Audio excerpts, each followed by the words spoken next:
Welcome to Damn Good Movie Memories with your host, Brian Davis. This podcast is the cure for your long commute and super boring workday.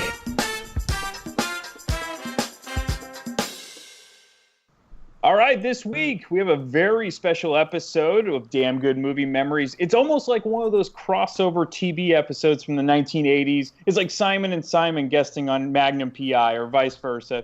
We have the dynamic duo from the Rock and Metal Combat podcast this week. The amazing Dr. Fuck, Ralph Viera, finally makes his Damn Good Movie Memories debut. So welcome, Ralph. Thank you so much, and thank you so much for mentioning me before my coattail rider. And he's alluding to him, but he's definitely not a coattail rider. It's returning again to Damn Good Movie Memory. It's the hilarious and talented Wadzilla. Ian Wadley is back. Oh, yeah! Hey, man, now that I think about it, I'm riding Ian's coattails because he was on this show first. That's right. 3 times. All right, hold on. Let me get into character. I'm going to be like Ian Wadley on the Rock and Metal Combat podcast. Let me become Ian's bitch. Hold on. All right, I'm ready. Okay, goodbye. I like that. That's funny. Okay, bye. You're a YouTube sensation. That's right. So also, Ralph has his very own radio show every Thursday night, 8 p.m. Eastern, I believe, along with his excellent Viera Vault that you have to check out. And in addition, you have to check out his band Thrash or Die, which is tremendous. Thank you, man. And no problem. I own both the CDs. I'm looking forward to a new one coming out soon, I think, right? No, but it will be coming out, but it won't be soon. Okay. So be on the lookout. It'll be out when it's out. And then, of course, Ian also has his excellent Wadzilla World radio show every Saturday morning starting at 11 a.m. Eastern. Diverse music. He'll play anything as long as you name the band, but he'll pick the song, and it's always a lot of fun. I love Ian's show. Ian's show is fucking awesome. It's just a shame I'm always so hungover I miss it. But when I do tune in, it's always really good. I love it. All right. After I yank my coattails off of Ralph's feet, I also like to mention that I also have the clap. I have a podcast, a radio show, and the clap. And the clap. And that, my friend, is why Ian Wadley is funnier than me. Thank you. Nothing funnier than STDs, especially when you got them. That's right. Yeah. You smoke them if you got them. That's We've been teasing this episode for a while. And both Ralph and Ian love this era of film. And I think it was a perfect opportunity to chat about the tremendous films in the 1970s, specifically 1975 through 79. So we're each going to pick, at least one film from those years. And if we overlap, it'll work out just fine. Ralph's going to have some more. Ian's going to read the top grossing films from each year of the 70s. So I think this is going to be a great discussion. Oh, yeah, yes. It's going to be awesome. All right, go ahead.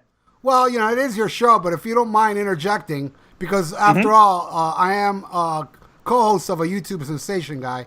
I would like Ian to start each year with the top grossing films, and then we'll go into it. What do you think? I think that's perfect. Go for it, Ian. All right. The top 10 for 1975. At number 10, The Other Side of the Mountain. Never heard of it. Never heard of that. Yeah. At number 9, Aloha, Bobby, and Rose. I remember that one, yeah. I'd never heard of that. Oh, yeah. Never heard of that one. I don't think I've seen it, but I remember that title.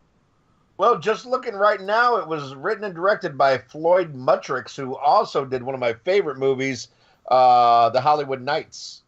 That's from the 80s, but... yeah, that I never heard of. Tony Danza, Michelle Pfeiffer. Oh, my God. No. At number 8, The Apple Dumpling Gang. Oh, yeah. That was a good joke on one of our podcasts when you brought that up. Yes, it was. Oh, yeah. And at number 7, the sequel to something Barbra Streisand did, Funny Lady. Oh, a sequel to Funny Girl, Funny Lady. At number 6, the fourth Pink Panther movie, The Return of the Pink Panther. Mm-hmm. At number 5, Warren Beatty with Shampoo. Oh, yeah. At number 4, the awesome Sidney Lumet classic starring Al Pacino and John Cazale, Dog Day Afternoon. Attica! I'm dying over here. At number 3, Jack Nicholson with One Flew Over the Cuckoo's Nest. At number 2, the Rocky Horror Picture Show. And the number 1 moneymaker of 1975, Steven Spielberg's Jaws. All right, let's start with Ralph and his picks for 1975 movies. Okay, I'm not going to dwell on all these movies. I will dwell on my favorite movie, but I have to mention some movies that were very important to me because unlike you two whippersnappers, I was actually going to theaters at this time. And this actually was the first year, 1975 was the first year I became an avid theater goer. Right. I will honorable mentions, definitely movies, and they all had effects on me, each one of these. Race with the Devil with Peter Fonda. Absolutely loved it. Have you guys seen that one? No. Oh my God! I haven't seen it either. Ian. No. All right, I'll just give you the plot real quick. Yeah. It's Peter Fonda and what was the guy's name from something Oates? Warren Oates. Is that I love Warren Oates. Yeah, Yes. Warren Oates and the chick Hot Lips from the TV show MASH. Loretta Swit. Loretta Swit and some other girl. They were all couples in a not an SUV. What did they call those back then? You know, kind of like a motorhome? Yeah, like a motorhome. A Winnebago. Yeah, it's kind of like a Winnebago, right? And they're traveling. They're on vacation, and they go into a town of devil worshippers.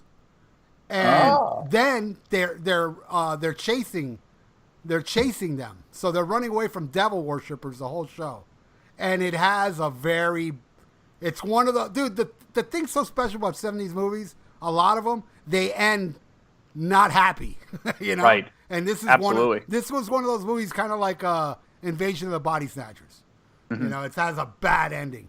So that, I definitely recommend that movie. Another movie very important to me that year was One Flew Over the Cuckoo's Nest. Yes. Absolutely worship that movie.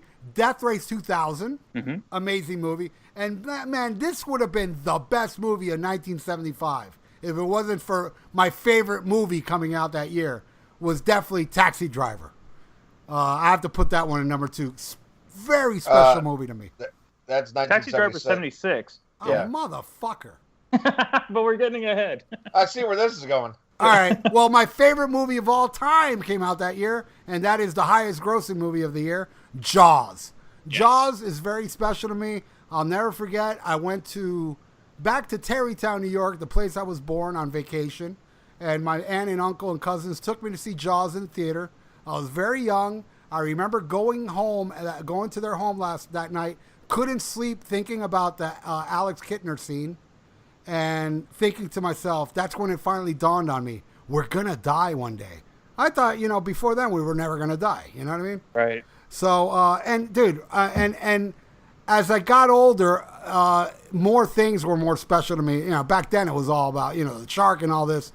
But now it's all about the Indianapolis speech and Robert Shaw. Japanese submarine slammed 2 torpedoes into our side, Chief. He was coming back from the island of Tinian to Leyte, just delivered the bomb, the Hiroshima bomb. 1,100 men went into the water. Vessel went down in 12 minutes. Didn't see the first shark for about half an hour. Tiger, 13-footer. You know that when you're in the water, Chief?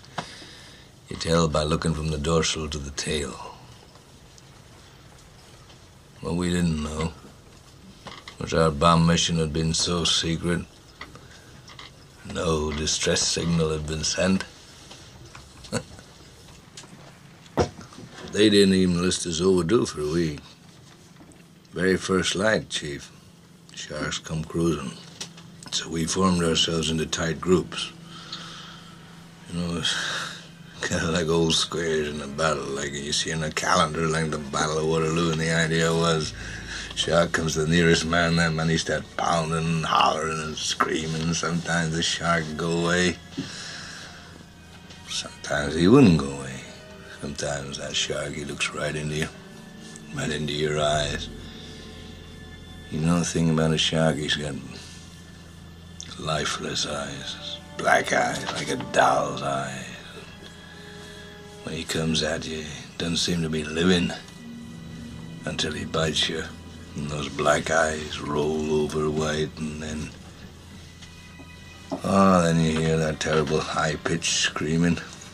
The ocean turns red. In spite of all the pounding and the hollering, they all come in and they rip you to pieces.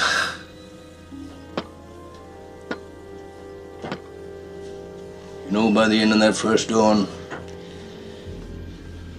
lost 100 men. I don't know how many sharks, maybe 1,000. I don't know how many men. They average 6 an hour. On Thursday morning, Chief, I bumped into a friend of mine, Herbie Robinson from Cleveland. Baseball player, bosun's mate. I thought he was asleep. Reached over to wake him up. Bobbed up and down in the water. It was like a kind of top. Upended. Well, he'd been bitten in half below the waist.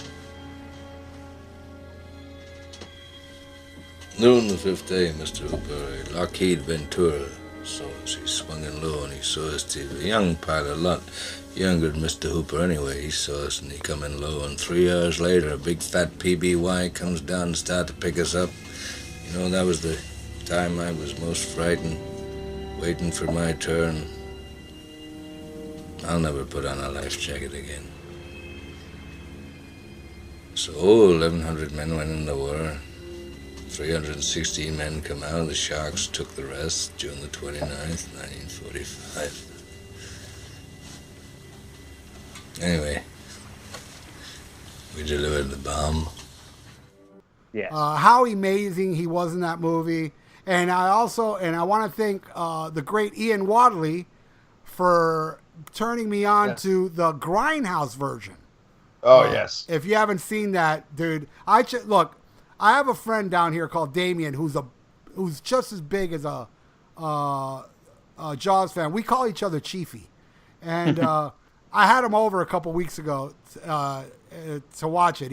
He does have, he has a drinking problem, so he brought over a bottle of Johnny Walker, and he doesn't drink that shit. He just drinks that shit with rocks. All he wants is rocks. Got really drunk, and I showed him it, and he was, oh my God, he was like, you know what? I can't leave this house unless you burn me that shit.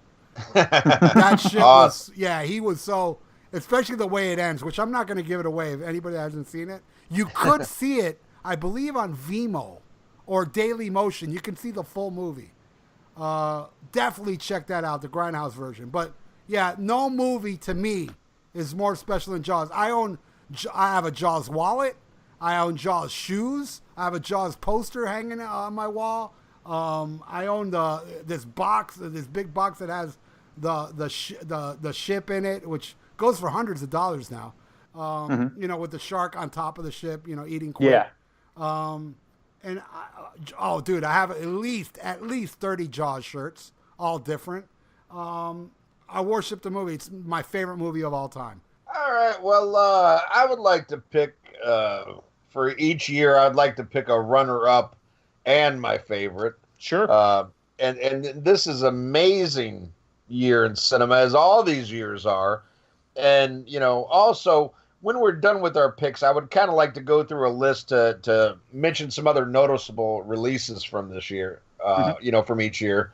Sure. But I would have to say, without my favorite, kind of like what Ralph said, in any other year, oh man, it would be kind of neck and neck between Dog Day and One Flew Over the Cuckoo's Nest. But yes, I mean, it has to be Jaws. I mean, just a movie that traumatized me and titillated me and excited me. I mean, it had everything. I mean, when I was a kid going to the YMCA, I would wear goggles in the pool, and I would sit there, and I would go down in the shallow end and look at the deep end. And it was a long pool, so you couldn't see the other end of the pool. And you couldn't see the back wall of it. And I'd always be like, what if? What if? Somehow a shark's in there. God, Ian, you know what, dude? I was the same fucking way, dude. And even worse than that is my dad had the vinyl soundtrack. I still do. To Jaws 2. Oh, Jaws 2. And I used to listen to that, and in my childhood bedroom, I had this blue carpet that looked like the sea, and I used to put that the soundtrack on, and it would scare me, but I loved it at the same time. But I remember standing outside my room, and I used to run and try to jump onto my bed and not touch the carpet because I was like, oh, that's the sea, and Jaws is going to come out of that motherfucker. So I had to run from the door and hit the bed. So Jaws would have, I mean, all this crazy shit, but yet I could not stop watching this movie back in the early 80s before we had a VCR. There used to be places you could go and rent a VCR. Right. And you could rent tapes. And I mean, that was a big deal. Like if it was a weekend we were renting a VCR, there was 3 movies that I always wanted. And that was Jaws, Grease, and Psycho. And I mean, it's just one of these, I mean, I can't really remember my life without this. And, you know, it also reminds me, I mean, you know, taking me back, it reminds me of Ralph's mother, because that's the only other thing I know that can go down with 3 barrels on it. But, oh man, he's just been waiting to use that joke. It's funny because it's true. she can go down now with 3 barrels on her. She can. Yes, she can.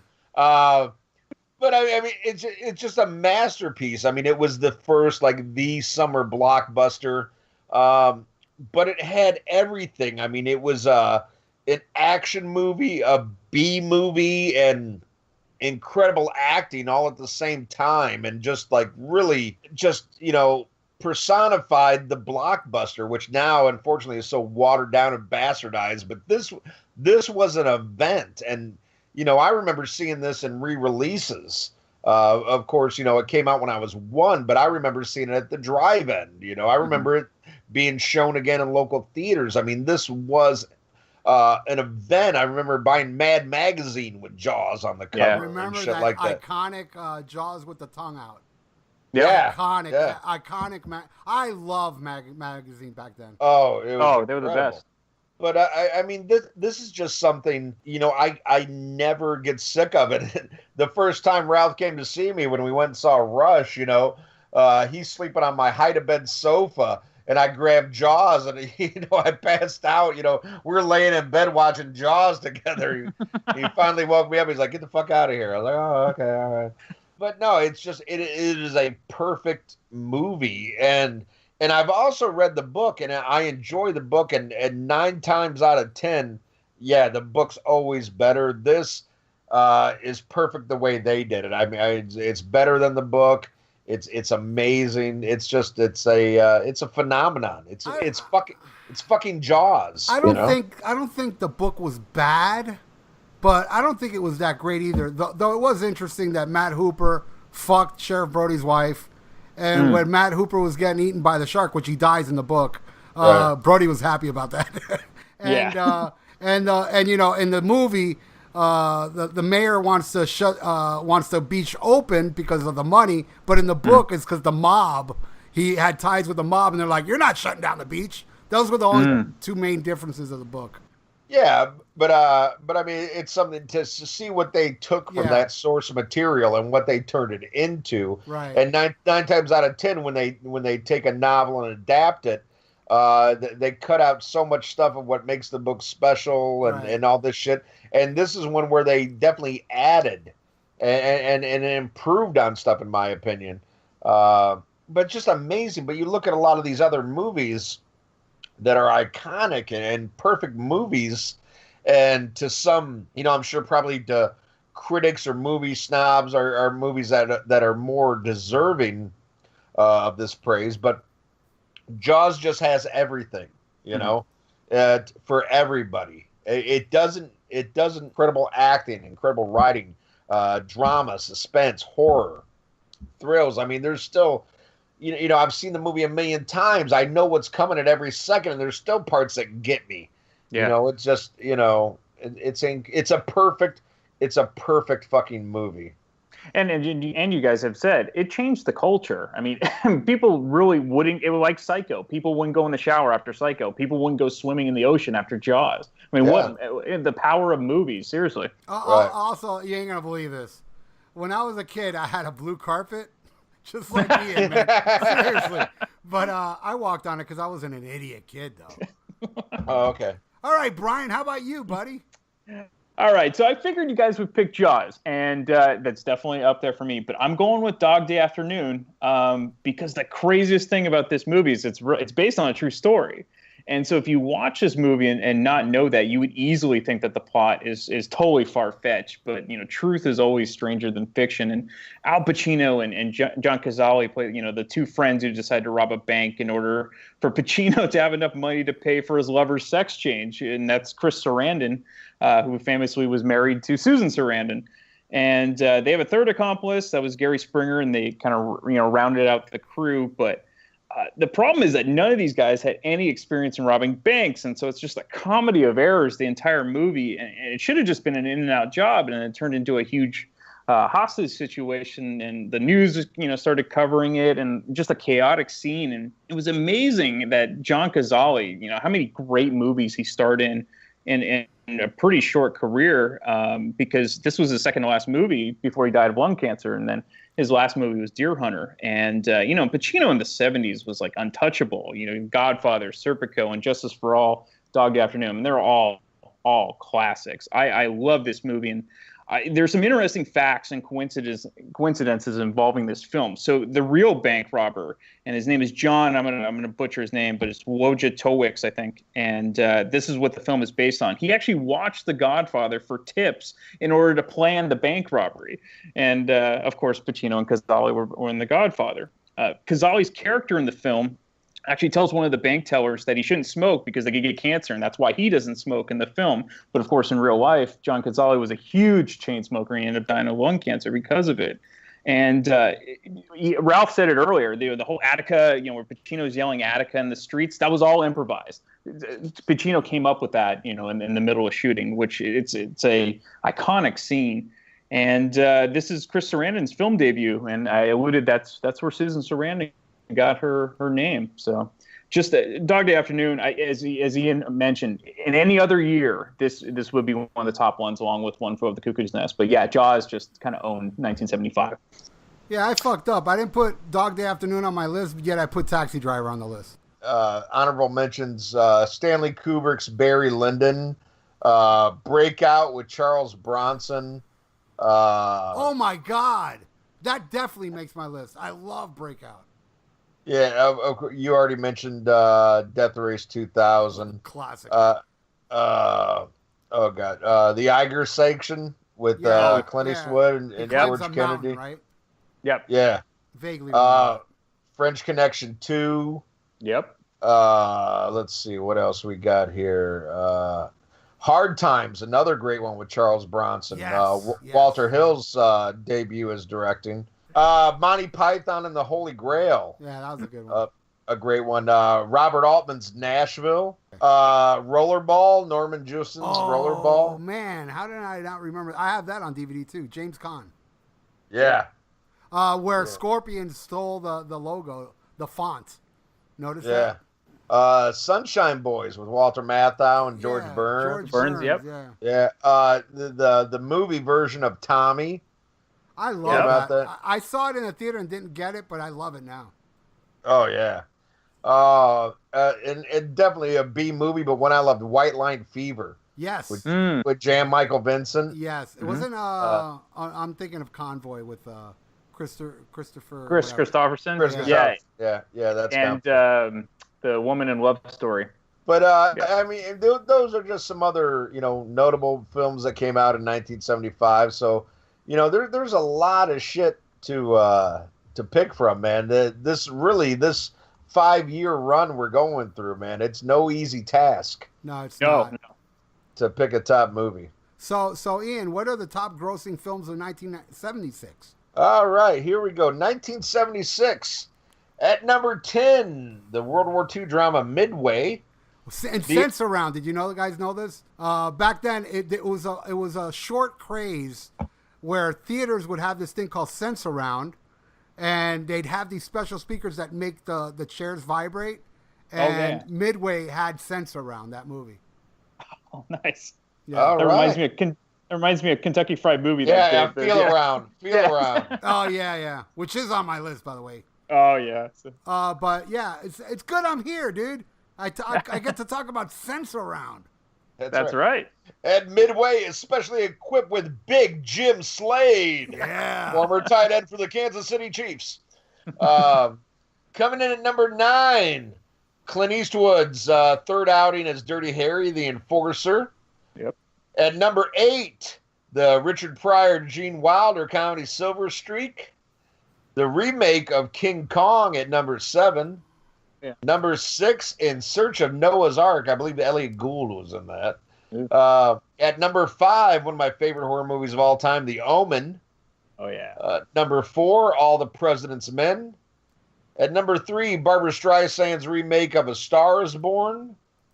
And number 2, a movie I have no idea about, To Fly. Me neither. Never heard of it. I was around back then. I don't know. And it says the studio was National Air and Space Museum. Wow.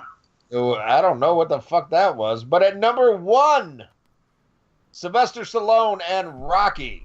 Right. Absolutely. Speaking of The Star is Born, I guess that's being remade with Bradley Cooper and Lady Gaga. Yes. We'll see how that goes. Yeah, I'll check it out. All right, 1976. I have 10 movies I would like to discuss really quick before I get to my favorite. Sure. Ian mentioned Silver Streak. Oh, yeah. It's one of them. Grizzly. You guys remember Grizzly? Yes. Grizzly had a poster that was very similar to Jaws. It was Jaws with a bear. Right. They were doing that a lot in the 70s, like frogs and Piranha. Piranha, yeah. Yeah. Tunnel Vision. You guys ever seen that one? No. Tunnel Vision is like Kentucky Fried Movie, but like yeah. Way more dirtier. Way more dirtier. Amazing. Chevy Chase does a cameo in it, and that was pre Saturday Night Live. Yes. Burnt Offerings. Have you ever seen that? No. Oh man, dude, write that down right now. It features, oh my God, one of the greatest actors in the world that I can't remember his name, Oliver Reed. Oh, yeah. Dude, it's a horror movie that fucking owns. I can't believe you guys never heard of that one. Is that did Iced Earth base their album on that movie? I think so. I could be wrong, but I think so. Bad News Bears, the first one. Of course. And The Enforcer, Ian mentioned. The Omen, Marathon Man. And Is it safe? Yes. Very close to my second favorite, If Taxi Driver didn't exist, so I added that to this year.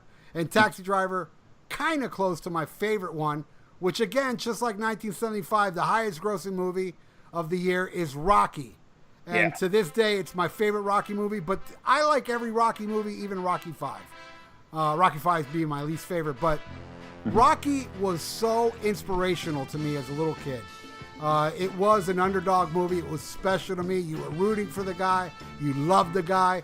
And back then he was, he worked for a loan. He was kind of a more scumbag in part 1 than any other movie.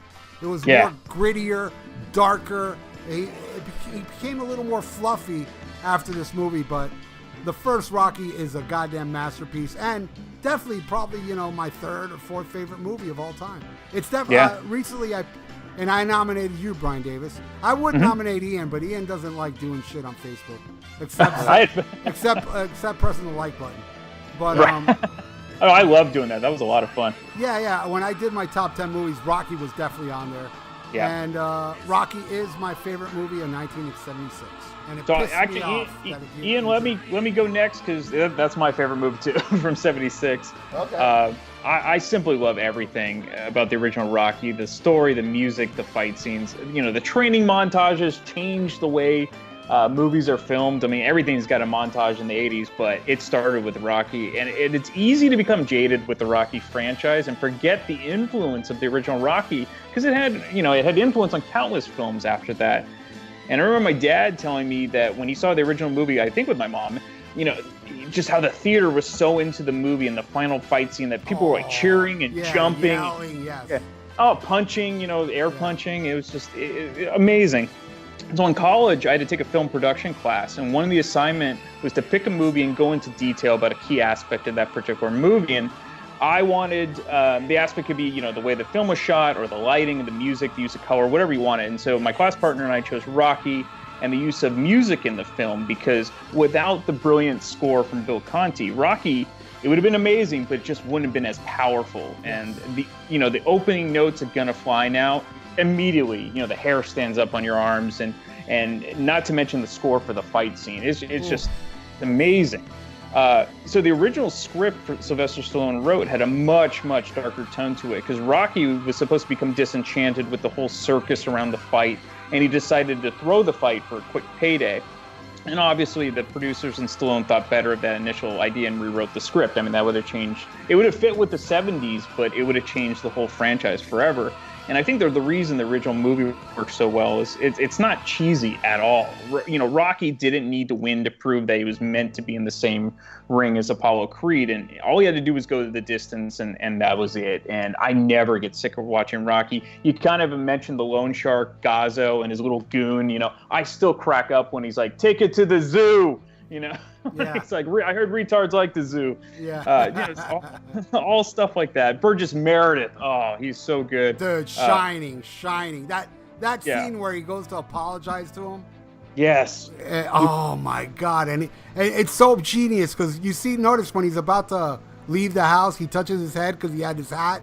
That's brilliant acting, man. Oh, it brilliant is. Acting. And actually, so when he kept going to you think my house stink? Actually, the house really did stink. I guess the toilet there was something wrong with the plumbing and everything. So that was kind of improvised there too. Just brilliant all the way around. I love Burgess Meredith. Oh yeah, and even I love Buttkiss. I love his dog too, which is really his. That was the real dog. He almost sold the dog. He was so broke. He did. He actually did sell it and bought it back after Rocky. He actually did sell it. Oh. He did. He had to. So yeah. Nice. Great movie. Great movie. I love it. I have to say, though, it's not my favorite Rocky movie, and it's not my runner-up. My runner-up for this year, and again, like, man, does it take a movie to knock this one off of my number one, but my runner-up would be Taxi Driver. Okay. A movie that I can watch over and over again and get different shit out of it.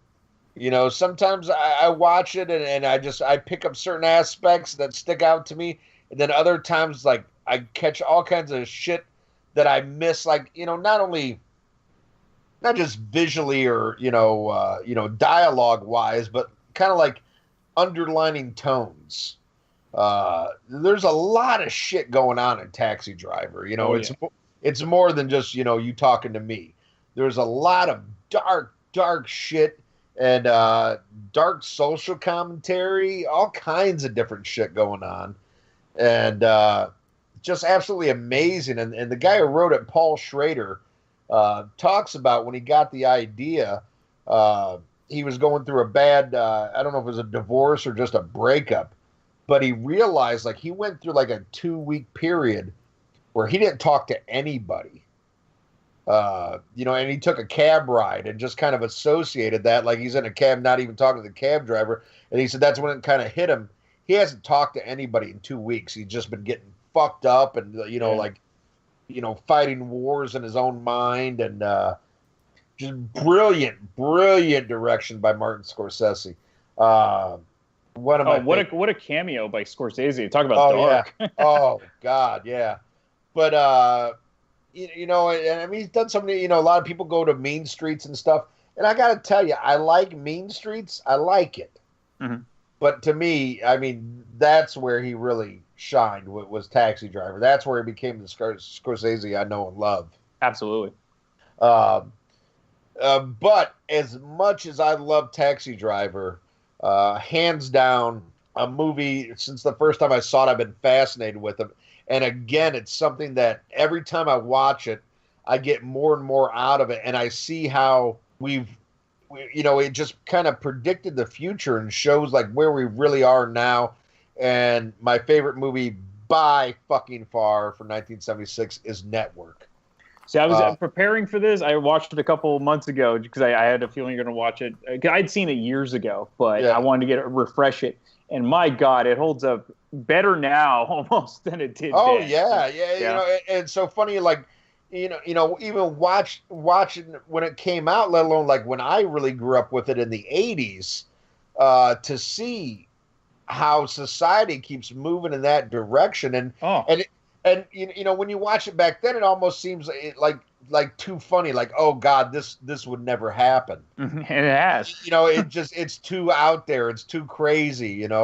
But no, I mean that's really what we've evolved or devolved into. As a society and what entertainment is to us, and the acting is just bar none. I mean, they won every category except for supporting actor. Jason Robards won for All the President's Men, which great performance. But Beatrice Straight won for Best Supporting Actress. Faye Dunaway won for Best Actress, and Peter Finch won for Best Actor, which he was the first actor to win, and I think only the second actor. Well, I mean, there's only been another actor who's won. They died before the fucking Oscars and shit. Right. But I mean, it's just it's mind blowing, and I think it says something to how good it was that it's something I could get as a kid, and it just grows and grows with what it means to me now. And I mean, and you got to give so much credit to Patty Chayefsky for the screenplay. Yep. And Sidney Lumet's direction. I love Sidney Lumet. It's just an incredible movie, incredible. I don't know, just everything about it. Like I said, it's so surreal, but it now in the society we live in, it's so real. It still resonates with me, and I wish more people would get turned on to it, man, because it's incredible. Well, I'll make this brief, and I want to keep this brief. When we did the Viera Vault, this was discussed. Network, and what was the other movie that you guys talked about with Gene Hackman? The Conversation? Yeah, The Conversation. Yeah. I ended up renting them both on Netflix because of recommendation of both of you. And just to, not to be a bummer, but I couldn't get into either of them. They both bored me to tears. The only thing I liked was when Peter Finch lost his mind in Network, when I'm not going to take it no more. I thought that was, and then, everybody yelling out their window. I did like that scene, but I thought the rest was just so plotting and so talking in rooms and this and that and fire this guy. Oh, now he's got a lot higher rating. It was just really, boring to me. And The Conversation I even found more boring. I get that for The Conversation. The Conversation is really, it's very deliberate. Like they take their time with things. Yeah, it was taking forever. Both movies were like just boring the hell out of me. But then again, I like the song "We Are One" by Kiss. So check out those movies if you like quality. But no, seriously, going back to Network, I mean, what has become reality TV, this is what they were discussing, like when William Holden and then the other guy they're talking in the bar. I mean, that's what it became into. And this was an era where anchors made a difference. You had your Walter Cronkite. He was the most trusted man in the world, and so whatever the anchor said, that's what you listened to. Not so much anymore. And I mean, everyone loves a train wreck, and so he was the original. Peter Finch was the original reality TV, and people just went with it. And Faye Dunaway wanted to do a show with the terrorist, that one terrorist guy. So, and another mind blowing scene to me is the one with Ned Beatty, where he breaks down everything to Peter Finch. It's like. It's like, you think it's this, but it's the corporations that run this shit. That's what keeps America going. And it's just so like, in the middle of all this, what's entertainment and what the people want, for you to see the real dirt underbelly of it all, it's just an amazing scene. And then, like, there's a scene where they meet the radicals, and then the communists and the radicals, and you realize that they're in the business as much as they had a corporation, basically. Oh, yeah, she's talking about points and wants them to be as big as Archie Bunker. Yeah. So, I mean, it is a really well-done film. But Rocky's still my favorite, but I totally appreciate Network and all it stands for. No problem. So what are the blockbusters of 77? Yeah. Well, wait. We got to list some other notable films from 1976. Okay. Assault from Precinct 13 by John Carpenter. That's a great one. Breaking Point with Bo Svensson, Robert Culp. Any of you guys ever seen that one? Nope. That sounds familiar. It's a real good crime drama. Ooh, I'll check that out. That one. Car Wash. Yeah. Car Wash was I remember that one. Yeah, with Richard Pryor as a cameo. Yeah. And George Carlin too. Yeah, George Carlin. Yeah. Carrie. Brian De Palma's Carrie. Yep. Yeah, Not so much. I think the movie ends really good, but boy, that one drags out. Yeah, I know it's much loved, but I'm not really that big into Carrie. One I really like, The Eagle Has Landed. Has anybody seen that? Oh, yes. Michael Caine and Donald Sutherland. Mm-hmm. Yes, I have. I like that one. Another one, Alfred Hitchcock's final film, Family Plot. Nope. I like that one. My favorite later era of Hitchcock is Frenzy. I love Frenzy. Yeah, really good. Yeah, Frenzy's a good one. The remake of King Kong was a big one that year too, with Jessica Lange and Jeff Bridges and Charles Grodin. It was huge. I wasn't too great into that. I saw it in the theater. Didn't really love it that much, but it was a huge movie that year. Oh yeah, absolutely. David Bowie and Nicholas Roeg's Man That Fell to Earth. Mm-hmm. Missouri Breaks with Marlon Brando and Jack Nicholson. A comedy I really loved, Murder by Death.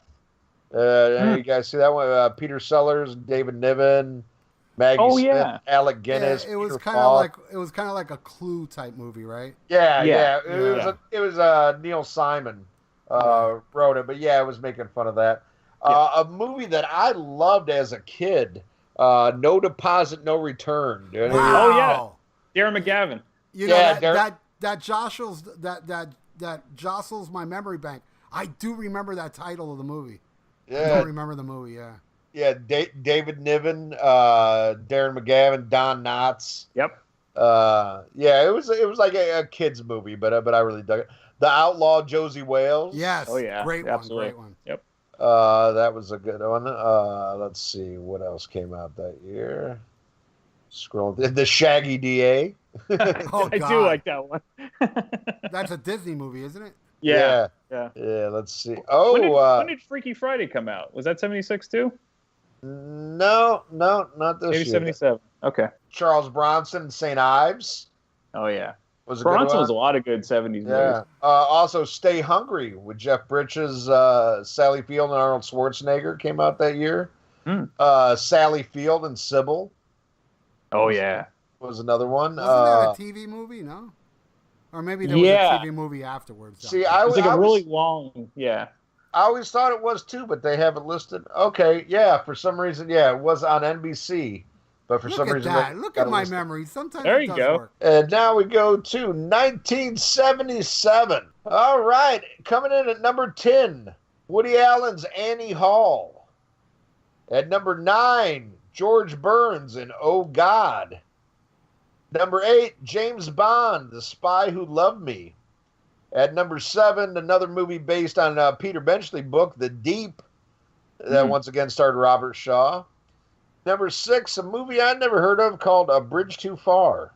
Anybody know that one? No. At number 5, Richard Dreyfuss in The Goodbye Girl. Yeah. Number 4, Saturday Night Fever. Number 3, Close Encounters of a Third Kind.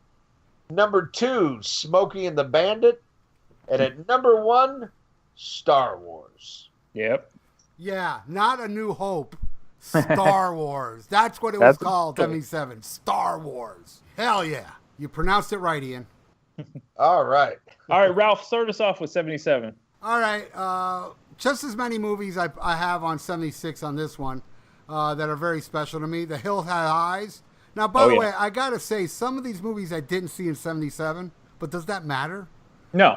Because I didn't see Tunnel Vision in 77 either. I mean, 76. High Anxiety, Mel Brooks. Yep. I love that movie, the spoofs on Hitchcock movies. Damnation Alley. You guys ever seen that one? No. Awesome, man. With Jan Michael Vincent and the guy that was in the A-Team. The older guy. George Peppard. Yeah, George Papard. Dude, Yeah. it's futuristic. They're in this big tank thing, and there's armor-plated cockroaches that eat you alive. Nice. You got to see that movie. It's amazing. Demolition Alley. Damnation Alley. Damnation Alley. Okay. Yeah. The Car. You guys ever seen The Car? Yep. Oh, that one's a good one. Black Sunday. Oh, yes. Where the blimp goes into the Orange Bowl. I remember when they were filming it, and Robert Shaw is running down alleyways blocks from my house, because a lot of it was filmed in South Beach back then. Breaking Training, the sequel to Bad News Bears. Yeah. It's nowhere near the original, but it's very special to me. Kentucky Fried Movie, of course. Absolutely. Smoking the Bandit, absolutely love it. And a close number 2, Slapshot with Paul Newman. Fucking love. I personally think it's the greatest sports movie ever. And but then again, I haven't seen many sports movies. And my favorite for the 3rd year in a row, the most highest grossing film, like Jaws, Rocky, Star Wars is my favorite movie of 77. Dude, watching that movie back then in 77, when we would watch it, it was like looking at the future. We were like, dude, this looks so real. You know, the spaceships, the flying, you know, the bar, everything was so futuristic back then that there was no movies like that as far as visually looking so, you never seen anything like that back then. The plot was amazing. Alec Guinness was fucking awesome. Looking back on it now, Mark Hamill's a little hokey in it, but everybody else was fucking amazing in the movie, and definitely my favorite movie of 77, Star Wars, and that is my 1977 pick. Nice. Ian. All right. Well, Star Wars is my number 2. In a lot of ways, it's my number 1.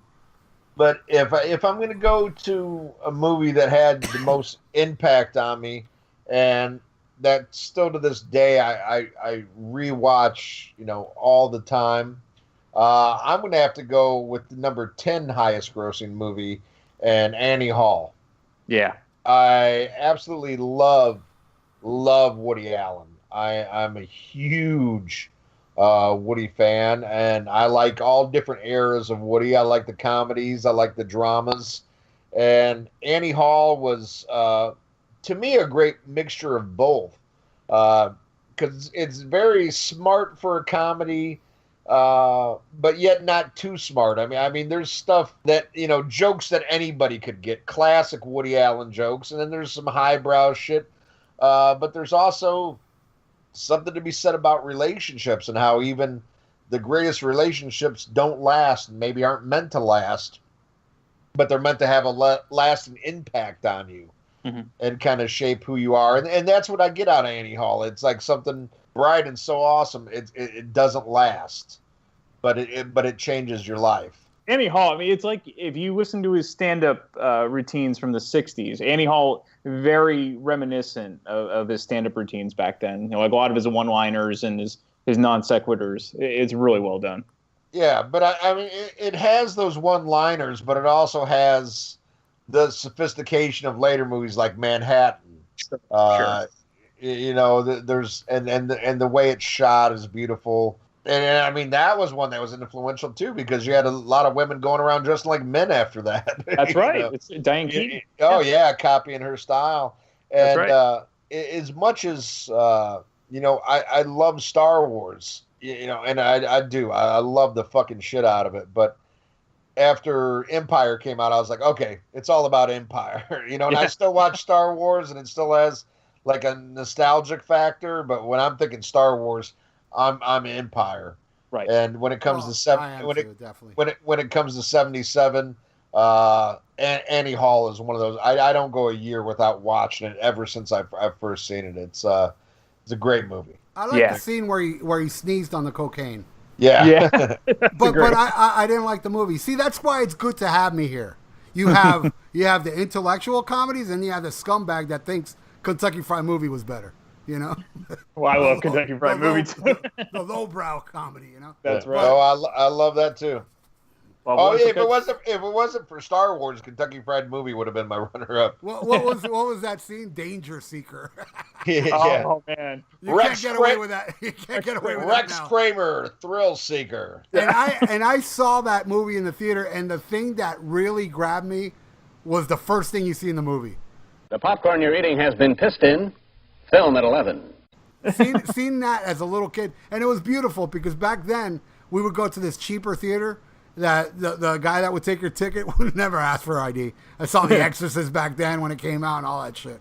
But anyway, all right, man. So Brian, did you talk about your 77? No. So I'm gonna go with Slapshot because I think it's definitely the best hockey movie ever made. It's one of the best comedies of the 1970s. It's in the same vein of The Longest Yard from Burt Reynolds that came out in 1974. Love that movie too. Richard Kiel, man. Richard Kiel rules. Jaws, yeah. Yeah. Just completely over the top with the antics from Paul Newman's team, and he's just perfect in this role because he's playing this past his prime player coach, and really, anything with Paul Newman is probably going to be a winner. And I even love his salad dressing, and all the profits go to charity. The guy can do no wrong. So, Newman was actually quoted as saying this is one of the favorite films he was in, and nice. The Hanson brothers. They're three of the best characters ever created ever. Yeah. I mean, they're completely insane. They're perfect for the type of hockey that Newman wants, the struggling team to play. But he didn't know it at first. No, not at all. The team wasn't going to win on talent, so they become goons. And I just love when the referee goes up to the guys before the game starts and the national anthem's playing. And yeah.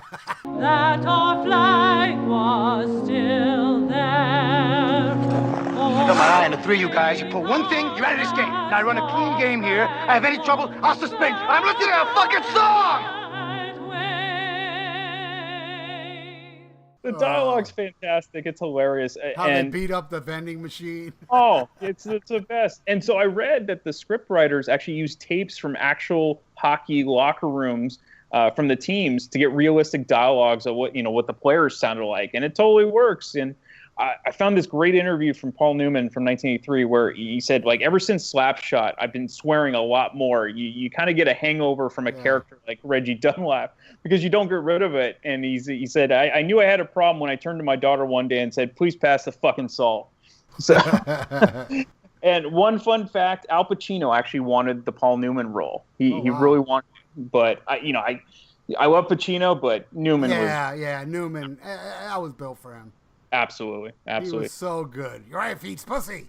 Yeah, that's right. She's a dyke. The whole movie. Yeah. That movie is God. And it had a very serious effect on me as a little kid. That's why I cuss a lot too, There you go. Me and my friend Yai, man, we used to always go to the theater to see. We saw Slapshot in the theater at least a dozen times. We kept going back over and over to see that movie. That's why it's so close to Star Wars to have an effect. But Star Wars was just if you lived in 1977 and you were a kid, there was no escaping Star Wars. There was just no escaping it. I mean, similar to Jaws, how it changed. Yeah, it even outgrows Jaws, sales-wise, All right. So, Ian, tell us about the other honorable mentions for that year. All right, you had Sam Peckinpah's World War II drama Cross of Iron. Mm-hmm. A damn good one, if I do say so myself. Also had David Lynch debut with Eraserhead. Clint Eastwood in The Gauntlet. Terry Gilliam made his debut with Jabberwocky. George Romero's Martin, the vampire movie made. Scorsese follows up Taxi Driver with New York, New York. Mm-hmm. And another, if you love Jaws, goddammit, I think you should love Orca. Oh yeah, the whale with Richard Harris, which is in Jaws, the Grindhouse version. Yes, they added that story into the Grindhouse version. Yes, and it's one of those. I just grew up watching Orca on HBO, and I fucking loved it. Oh, I saw it in the theater. Yeah, I do love that one. Not enough to put on my list, but I do love that one for nostalgic reasons. Right. I mean, it's cheesy and it's a total ripoff, but there's just something about it. Yeah. But I just love Richard Harris. He was trying to be Quint in that movie. Yeah. Right. A movie I loved one of the first ones I remember seeing, Pete's Dragon. Oh yeah, Disney movie. Yep. Yeah, was Mickey a big Rooney. one. And one of the actually even before that. Well, it's around the same time. The Rescuers, the Disney movie. I remember seeing that. Bob Newhart. And a movie I wouldn't see until the '80s, but man, I really loved underground movie. Fans of Tarantino know it because he always talks about its praise. But Rolling Thunder. Have you all seen that with William Devane? Nope. I haven't. Oh man, about a Vietnam vet that comes back and finds out his wife's cheating on him and has an accident where his hand gets ripped off and he gets a hook on his hand and starts taking some revenge. Oh wow, I did see that. I vaguely remember that. Yeah. Yes, I loved him in Marathon Man. What a scumbag. Yeah. No, I highly suggest people check out Rolling. Yeah, I do remember that. Now I got to go see that now because I remember that now as a kid. Yeah, William Devane with a hook in his hand. Yeah, and when Tarantino got big and he started like refinancing these old movies to be re-released and all this shit, he called it Rolling Thunder Pictures because he loved the movie so much. Definitely check that one out. Burt Reynolds and Semi-Tough. Oh, yep. Let's see, what else? William Friedkin's The Sorcerer, which bombed when it came out, but now has rave reviews. I still haven't seen it yet. Have any of you seen that with Roy Scheider? No. The Sorcerer, no. Yeah. I love Roy Scheider. I'm amazed I didn't see that one. Yeah. Dario Argentino or whatever his name is, the Italian Suspiria. Oh fuck! How can I keep that off my list? That made my top 10 when I did my Facebook thing. Yeah, that's a weird one for me. I don't actually get it, but I just love the way it looks. I love that movie. It's a great looking movie. I mean, it's almost Kubrick-esque. Yeah, it's weird, but it's awesome. Yeah, and the way he's got the colors and everything, it's beautiful. It's the movie Jessica Harper made after Phantom of the Paradise. That's true. That's true. All right, well, that is 1977. All right, Ian, why don't you take 78? All right, here we go. 1978, top grossing movies. At number 10, John Carpenter's Halloween. At number 9, The Deer Hunter. Number 8, Revenge of the Pink Panther. At number 7, Jaws 2. Number 6, Burt Reynolds and Hooper. Number 5, Warren Beatty and Heaven Can Wait. Number 4, Clint Eastwood in Every Which Way But Loose. Number 3, National Lampoon's Animal House. Number 2, Superman. And at number 1, Grease. All right, this year, the top grossing movie is not my favorite, but it's on my list. Every Which Way But Loose, The Buddy Holly Story, Grease, Fist with Sylvester Stallone, very underrated. That, I think, if he wasn't considered such a goof, he should have won the Oscar that year for actor, because he was so great, playing like a Jimmy Hoffa type guy. Yeah, exactly. Halloween, Paradise Alley, which is an amazing movie with Sylvester Stallone. First movie he wrote and directed, I believe. Corvette Summer with Mike Hamill. That's a fun one. Oh, I love that movie. And I forgot her name, the woman that the girl Annie Potts. Annie Potts. Damien Omen 2. Yes. Dawn of the Dead. Animal House, and very tied for number 2. Foul Play and Up in Smoke. And let me tell you, if it wasn't for my favorite movie, Up in Smoke would definitely be my favorite of the year. My favorite movie of that year, hands down, Invasion of the Body Snatchers. Nice. What a movie. Aged so good. And another one of those movies, the way it ends, it's grim. It's like, there's no happy ending. Certain movies that have that no happy ending, it just leaves you like, I'll never forget. And I saw that one in the theater. I'll never forget walking out. And the thing that grabbed me the most about the movie was the end. Was the way it ended. The close-up on the mouth. It's just, oh my God, it was so good. And it was, when I first saw it, didn't expect it. I thought Donald Sutherland, if you haven't seen it, then lower the volume now. I thought if they haven't seen it yet, then fuck them. Then fuck it, I'll spoil it for them. Yeah. He really did look like he wasn't a pod guy at the very end. I thought he was like, trying to fool everybody still. And then when you found out he was, it was like, fuck. Yeah. And man, I mean, I still watch that movie now, and the hair raises during that scene. And Leonard Nimoy was amazing. The most smartest pod guy on the planet.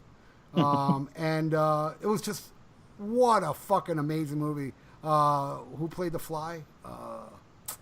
Jeff Goldblum. Jeff Goldblum was great in it. Everybody was great in that fucking movie, and it was very suspenseful, and it started off, and it's a movie that it's slow, but even the slow parts are very interesting, because it really does have to do with later on the plot, like when he goes into the dry cleaner, my wife, she's not what she is, and then at the end, oh, she's much better now. That shit is so eerie. I just love the fuck out of that movie. Well made. I saw the original, not even close. Like Scarface, which Scarface was good, the original, but this remake was, man, let me tell you, man, the greatest remake ever made, as far as I know, because I haven't seen every remake made. But Invasion of the Body Snatchers, hands down, my favorite movie of 1978. Nice. That's why I always liked the original Night of the Living Dead, too, because of the ending. You think it's going to end good, and it doesn't. Yeah. They shoot the guy in the head. Yeah, I spoiled it because, man, if you haven't seen that one, fuck you. Oh, come on. Yeah. All right, Ian. This was a hard one, man. This was a real hard one. Even though there's movies in other years that I like better, to narrow it down to this one, I have to have two runners up that are tied neck and neck. First runner up is Blue Collar. An absolute amazing movie, written and directed by Paul Schrader, who wrote Taxi Driver, also wrote and directed Hardcore. I love that movie. Yeah. Yep. But this is a great one about Detroit auto workers. Stars Harvey Keitel, Yaphet Kotto, Richard Pryor. It's a dramedy. I mean, there's plenty of funny parts in it, of course, with Richard Pryor in it. But, there's also some really great dramatic scenes. And to me, it tells a really, really important story about the workforce and, always pay attention to who's really fucking you. Yep. A great, great movie not enough people know about. I think now, I don't think it's ever been released on Blu-ray. And it had a real short run on DVD. And as soon as it came out, I bought a copy. And now I've seen copies go for like $300. And yeah. I just wish somebody would put out like an affordable Blu-ray, because more people need to see this movie. And if you're charging $300 for a Blu-ray, they're not going to see it. No. Actually, I was introduced to it in college in one of my English classes, and great movie. Really, a lot like Network in a lot of ways. Yeah. Oh, yeah. Then I'll definitely stay away from it. No. I think you'd like Blue Collar. Yeah. I think you'd like Blue Collar. Great stick song. But the other one, tied for runner-up, had a huge impact on me, and that is Superman. Yeah. I mean, that was just. Holy shit, was that good. Christopher Reeve, and I got to meet Christopher Reeve a few years later, and I saw him in real life, and I didn't know no Christopher Reeve. I just kept calling him Superman. Superman, and that movie was just, oh my God, was it fucking, to a little kid, that was everything. And I thought Gene Hackman was incredible as Lex Luthor, and, Ned Beatty as his sidekick. And, oh my God, I had such a crush on Margot Kidder. She will always be Lois Lane. I remember when they did that reboot, that Superman Returns. Oh God, I can't remember who the fuck it was. They had Kate Bosworth. I think, oh right? yeah. Oh, get the fuck out of here. Yep. Look like a 12-year-old fucking pixie. No, Lois Lane was a woman. Lois Lane was Margot Kidder, who just passed away. Yep. But man, Superman. Oh man, what an incredible fucking movie! I still think, to this day, as much as I love Dark Knight, I still think Superman 2 is the greatest superhero movie ever made. Oh, I agree. Absolutely love that one. But Superman 1, I mean, it was the first, much like how Ralph talks about, Star Wars, and like, everybody loves Empire, but, the impact of Star Wars, that's how I was with Superman. Even though I love Superman 2 more, there's just the original will always be the one. I mean, there's just so much magic there.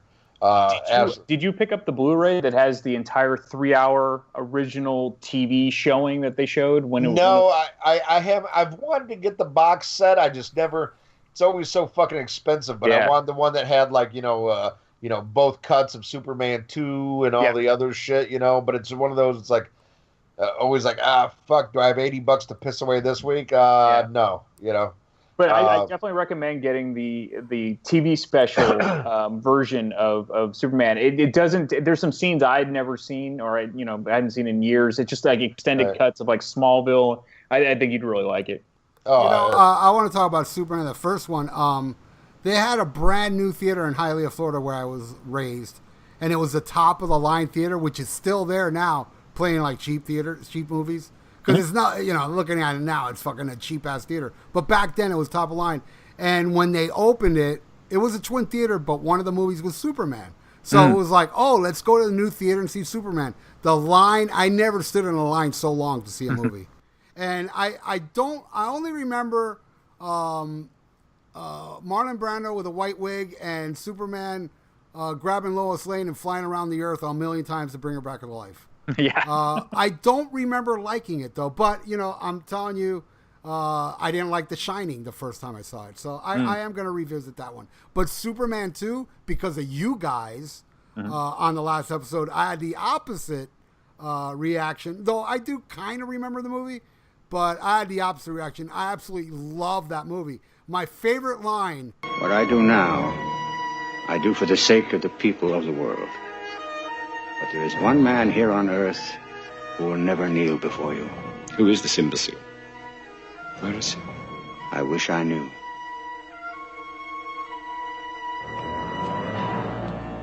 Oh, God. Zod. Is when they tell Zod about Superman, he goes, "Who is this imbecile?" That is the best line in the whole fucking movie. Who is this imbecile? he is so good as Zod. Oh my God, that movie is God. Oh, Terrence Stamp. Awesome. Yep. And my God, that's a good movie. I totally recommend checking out the Gilbert Gottfried podcast because he interviews Richard Donner, and Donner has some great stories about Gene Hackman, how he got him to shave off his mustache, and how Gene Hackman absolutely did not want to wear a skull cap, for a bald wig, and that's why he has different hairstyles the whole movie, because Gene Hackman didn't want to have an uncomfortable ball cap the whole time. I'll definitely check it out. I love that podcast. Yeah, Gilbert's hilarious. Well, I've got Blue Collar and Superman tied for my runner-up. The only one that can beat this, and this is some. Not only is it a perfect fucking movie, but the impact that this movie has had on my life, my sense of humor, and it's a perfect movie, and that is National Lampoon's Animal House. Yeah. Yep. Just I'm a zit. Get it? Yeah. Absolutely incredible. And one of those things, watching it as a kid, there were so many jokes that I got, and there were so many jokes that I didn't get till I got older. Thank you, God. But can I have 10,000 marbles, please? Yes. I love when they flash his face on the screen. They're like, ah! They should have that close-up of Belushi going, ah! Your name? Flounder. Why? Why not? Yeah. So the woman that sold the Flounder all those marbles, that was his actual wife. Or became his actual wife. Yeah. I want to tell you something real quick. I'll let Ian go off on this movie.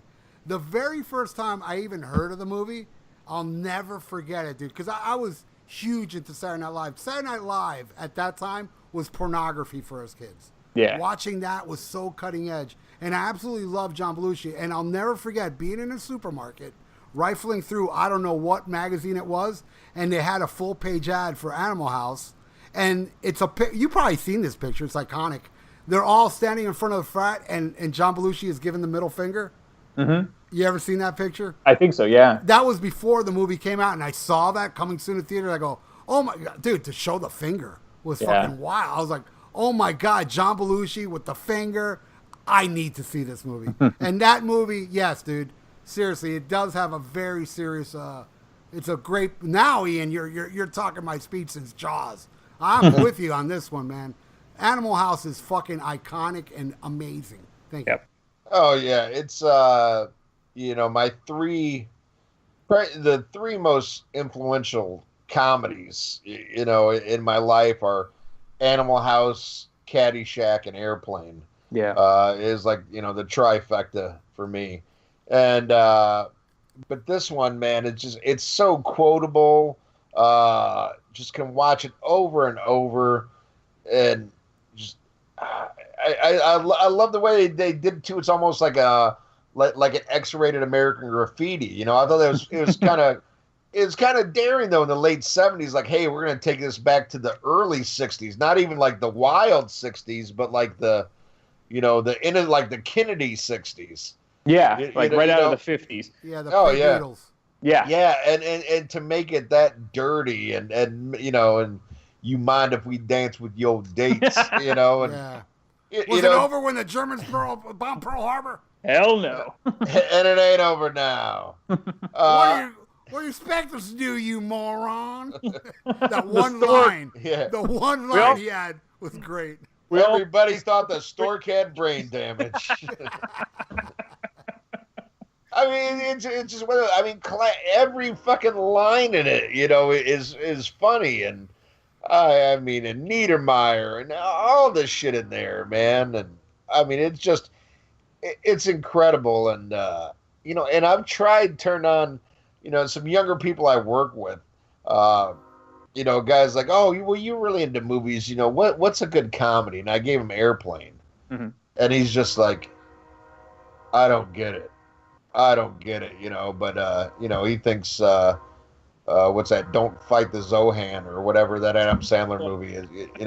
He thinks that's the funniest movie ever made, and he thinks Airplane was dumb. I was like, oh, timeline is everything. Yeah, I was like, what can I do? But I mean, it's just that's timeless for me, and that's comedy just at its finest. I mean, an all-star fucking lineup. And when that car hits the bleachers and that scene of everybody flying in the air, I mean, that vision still makes me laugh. Fuck, I still giggle when I see Donald Sutherland's butt. He's got the sweater and shit. I'm like, oh. Well, you know why he did that? Because Karen Allen didn't want to show her butt, so Donald Sutherland said, "Well, I'll show mine," and that made her more comfortable. God, yeah. Didn't she show her tits in the bathtub? No, I guess not. No, I think only the one that did was the one she was underage in the movie, but she wasn't underage in real life. But it was Pinto's girlfriend, right? Yeah. Well, what was that when John Belushi got up on the ladder? No. Oh, that too. Yeah, that too. Yeah, but no. There was a guy when Pinto's got his hand up her shirt and she falls back and it's half Kleenex and yes. half fried egg titties. Yep. Yeah, that's right. On the football field. Right. Also in Caddyshack. Yeah. She was the Irish girl in Caddyshack. That's right. Great pick. All right, Brian. 0.0. I'm going with Animal House too. Where are the other two? Stratton and Schoenstein? We looked everywhere, sir, but... Never mind. It doesn't matter. Have you gentlemen seen your midterm grades yet? Well, they're not posted yet, sir. I've seen them. Mr. Kroger. 2 C's, 2 D's, and an F. That's a 1.2 grade average. Congratulations, Kroger. You're at the top of the Delta Pledge class. Mr. Dorfman. Hello. 0.2. Fat, drunk, and stupid is no way to go through life, son. Mr. Hoover, president of Delta House. 1.6. 4 C's and an F. A fine example you set. Daniel Simpson Day has no grade point average. All courses incomplete. Mr. Blutowski. 0.0.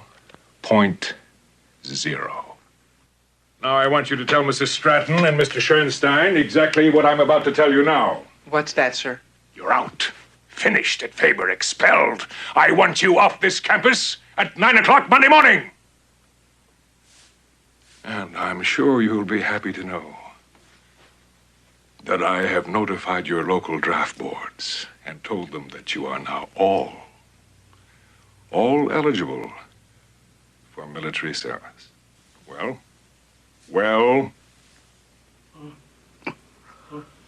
out with it. So, yeah, I mean, come on.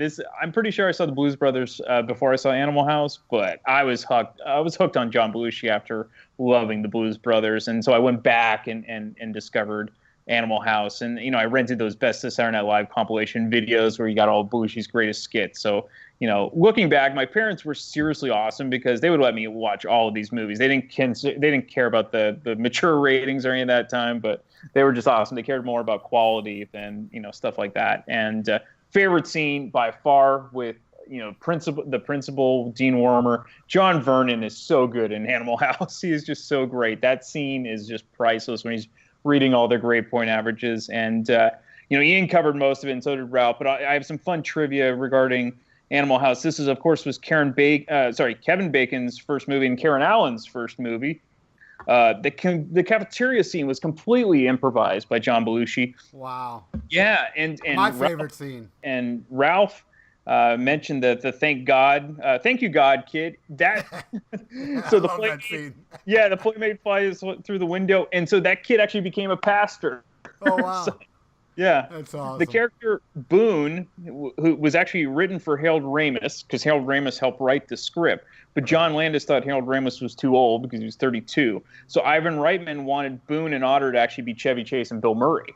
And then Bruce McGill, who played D-Day, that character was actually written for Dan Aykroyd, but Lorne Michaels threatened to fire Aykroyd if he took the job. So he threatened to fire him from Saturday Night Live. What movie was D-Day in where he played a crooked cop? You guys remember that? Oh, that was much later. Yeah. Last Boy Scout? I don't know. Oh, maybe. Oh, keep going, guys. He's a good actor. He's a great actor. Yeah, he's great. And Ian will appreciate this. Do you know who the bass player for Otis Day and the Knights was? No. Robert Cray. No shit. Yeah. Awesome. Yeah. Of course, when Belushi's chugging that Jack Daniels, it's actually iced tea. Yeah, I figure. Dean Wormer, John Vernon was perfect, but Dean Wormer was actually offered to Jack Webb, who was, of course, Joe Fry. Oh, wow. Yeah, and he turned it down because he didn't want to ruin his reputation. Greg, what is the worst fraternity on this campus? Well, that would be hard to say, sir. They're each outstanding in their own way. Cut the horseshit, son. I got their disciplinary files right here. Who dumped a whole truckload of fizzies into the swim meet? Who delivered the medical school cadavers to the alumni dinner? Every Halloween, the trees are filled with underwear. Every spring, the toilets explode. You're talking about Delta, sir. Of course I'm talking about Delta, you twerp! This year it's going to be different. This year we're going to grab the bull by the balls and kick those punks off campus. What do you intend to do, sir? Delta's already on probation. They are? Yes, sir. Oh. Then as of this moment, they're on double secret probation. Double secret probation, sir? There is a little-known codicil in the Faber College Constitution, which gives the dean unlimited power to preserve order in time of campus emergency. Find me a way to revoke Delta's charter. You live next door. Put Niedermeyer on it. He's a sneaky little shit just like you, right? The time has come for someone to put his foot down. And that foot is me. And then, do you know who the second choice for Bluto, of course played by John Belushi, in case John Belushi couldn't perform, they wanted Meatloaf to be Bluto. Oh, no. Yeah. It wouldn't have worked as good. Wouldn't have worked. One I really liked is American Hot Wax. Any of you remember that? Yeah, I saw it. biopic on radio DJ Alan Freed. It was very, very popular soundtrack that year. Yeah. I think the soundtrack sold more than the movie, I think. Another one that I liked a lot was the Buddy Holly story with Gary Busey. I mentioned that, didn't I? Because it's on my list. Oh, I'm sorry. I might have missed. I love that movie. Yeah. Neil Simon's California Suite. Peter Hyams' Capricorn 1. One I remember seeing when I was a kid, The Cat from Outer Space. I remember that. Disney movie, yep. Yeah. Didn't that have Don Knotts or somebody like that? What's the guy's? He was on Mama's Family. What's the guy's name? Oh yes, I know exactly what you're talking about. Tim Conway? No. Shit. Harvey, whatever. Harvey Ken Berry. Yes. Oh, okay. Ken Berry, yeah. Ken Berry. The Cheap Detective with Peter Falk. Mm-hmm. Let's see. Coming Home, Hal Ashby movie with Jane Fonda and John Voight. That's a sad-ass movie. Yeah, and it's worth noting, the next year at the Oscars, my dad was working there for the Malibu Times as a photographer, and he got into a fight with Jane Fonda over that movie because I forget she asked him what he thought should be said Deer Hunter, and she was like, no, Coming Home, and then said she was a real bitch to him, about giving that answer. And I know you mentioned this in another year, but Convoy did come out this year, Sam Peckinpah's with Chris Christopherson. That was a big-ass hit. Well, here's the gate doing 98, say, let those truckers roll, 10-4. It was such a craze of the CB radio at that time. Yeah. My buddy had one, and we used to call. And dude, my buddy had that lingo like, hey, rubber ducky, you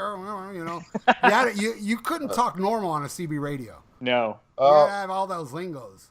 Mm-hmm. Well, my first car that I got, the Green Bitch, was a 1977 Grand Prix. And this thing was a fucking boat, man. But it was in immaculate shape. And I knew from junior high on that it was going to be my first car. My grandmother told me, when you turn 16, this will be yours. So I used to go out there and I would clean it and wax it and do all this stuff and just imagine what it was going to be like when I could finally drive it. Well, this had a CB in it. And I'll never forget one day, me and my best friend were sitting there cleaning the car, and we're talking about, what we're going to do when we get our license, all the, girls we're going to fuck in the backseat and all this shit. And then we grabbed the CB, and we're like, oh, we're going to start playing, on the CB. And we're like, come back, boogerhead, and just saying stupid shit like that, and, every once in a while we'd throw in a fuck or a shit, and start giggling because we're cussing. And I'll never forget this trucker started to fucking yell, you goddamn kids, get off the fucking CB. We use this shit for work. You goddamn, I'll find where you live, motherfucker. Scared the shit out of us, man. I turned the keys off. I turned the ignition off, shut the radio off. I'm like, oh my God. What if he can find us? Holy shit, we're going to be in trouble. Oh, we were scared shitless. Yeah, the CB, that was a craze. Oh, man, it was the shit, man. I loved it. I mean, I didn't own one. My buddy did. And, you had to have, this antenna outside of your house on the roof with the wire going into the room. And, there was 100 channels on it, and one was really popular. Oh, yeah. It was the internet of the 70s. Yeah, good point. And some other great movies. FM. That I love. Another one that was more popular as a soundtrack than a movie. Yeah. Right, but it would go on to inspire WKRP in Cincinnati. I love that show. Which was very much based on that. The Fury from Brian De Palma.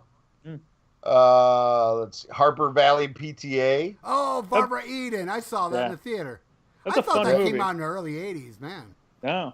Yeah. Based on a movie based on a song. Yeah, Harper Valley PTA. Yeah, country was such a craze back then, those country bumpkin songs. Yeah, it was almost like a precursor to 9 to 5. Remember what was the movie based on a song that with Robbie Benson? Ode to Billy Joel. Oh yeah, Ode to Billy Joel. Yeah, that I almost mentioned that. That came out. That was the year before. Ode to Billy Joel. Yeah. Let's see what else came out. I Want to Hold Your Hand. I think was the first Robert Zemeckis movie. That was a good movie. Little girls trying to meet the Beatles. Yeah. Yeah. Another tearjerker that they used to show on HBO all the time. Ice Castles. Do you remember that shit? Yes. No, I don't. Lynn Holly Johnson and Robbie Benson. What was that stupid movie with Brooke Shields and that guy on an island? Yeah, Blue Lagoon. The Last Waltz came out in 1978. Band, yep. The animated Lord of the Rings. Magic with Anthony Hopkins. Oh my God, that's definitely on my list. With Burgess Meredith. Yeah. Dark ass movie with the puppet. Yeah. Oh my God, I love that movie.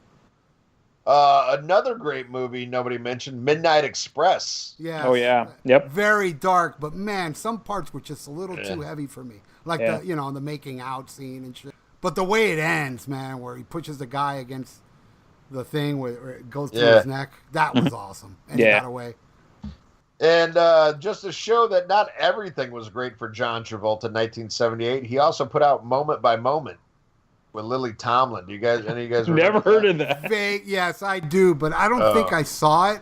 But I do remember the poster. I believe they were both looking at each other in the poster. Yeah. It bombed. A movie I loved, another kids movie I remember seeing, Return to Witch Mountain. Yeah, that was. I remember that one. Not as good as Escape from Witch Mountain was great. Right. But I had the biggest crush on Kim Richards. I thought she was so fucking cute. Sergeant. Hey, didn't Gus come out that year? I love Gus. Yeah, the donkey that kicked the football. Voyage. I love Gus. Gus.